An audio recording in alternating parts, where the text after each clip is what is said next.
ভর্তি প্রক্রিয়া ঘিরে চাঞ্চল্যকর অভিযোগ বালিগঞ্জ আইটিআইতে। মার্কশিট জাল করে ছাত্র ভর্তিতে অভিযুক্ত টিএমসিপি পরিচালিত ছাত্র সংসদ। গ্রেফতার 2 টিএমসিপি নেতা। পুলিশ সূত্রে খবর, গ্রেফতার করা হয়েছে টিএমসিপি পরিচালিত ছাত্র সংসদের সাধারণ সম্পাদক রিতেশ গোসাই এবং ছাত্র সংসদের সদস্য সানি সিংহকে।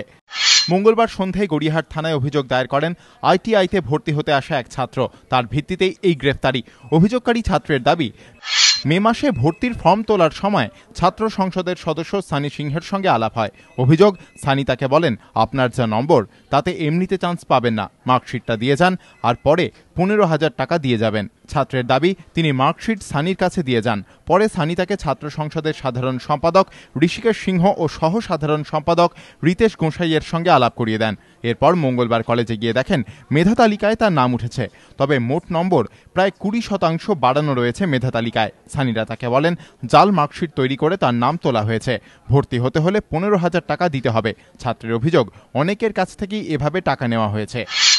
তদন্তকারীদের অনুমান, এই চক্রের সঙ্গে টিএমসিপি পরিচালিত ছাত্র সংসদের আরও কয়েকজন জড়িত রয়েছেন। কোথায় জাল মার্কশিট তৈরি হতো তাও খতিয়ে দেখছে পুলিশ।